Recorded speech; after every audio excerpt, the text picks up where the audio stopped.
MLC ఎన్నికల్లో అంటే ఇటు పట్టభద్రుల ఎమ్మెల్సీ అలాగే అక్కడ టీచర్ ఎమ్మెల్సీ ఈ 3 ఎన్నికల్లో గెలుపు కోసం కూటమి ప్రభుత్వం గట్టిగానే ప్రయత్నాలు చేసిందట.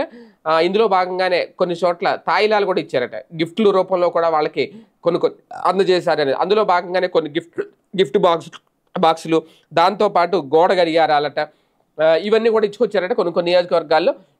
ఆ గిఫ్ట్ బాక్సుల్లో ఏమున్నాయని చూస్తే కాస్ట్లీ మద్యం ఉందంట కొన్ని చోట్ల.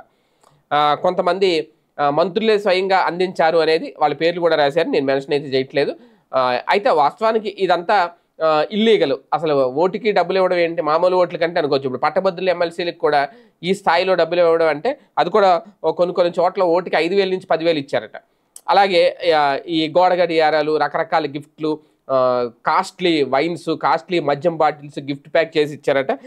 కాకపోతే మామూలు ఎన్నికల్లో అయితే కాస్తంత పగడ్బందీగా ఉంటుంది కాబట్టి ఎక్కువగా దొరుకుతూ ఉంటారు. ఇప్పుడు వీటిలో ఎక్కడా దొరకలేదు. కాకపోతే అక్కడ ఏం జరిగింది, ఎక్కడ ఏం జరిగిందని సాక్షి లాంటి పత్రికలు రాయడమో లేదంటే వైసీపీ వాళ్ళు బయటకు తీయడమే తప్ప ప్రజలకైతే పెద్దగా తెలియదు. కాకపోతే ఈ ఎన్నికలకు కూడా భారీగా ఖర్చు చేసి గతంతో పోలిస్తే ఎలాగైనా గెలుపు సాధించాలి అనే ఉద్దేశంతో కూటమి ప్రభుత్వం చాలానే ఖర్చు పెట్టింది. అందుకే ఈ గిఫ్ట్లు ఇవన్నీ అనేది వాళ్ళు చెప్పే ప్రయత్నం చేస్తున్నారు.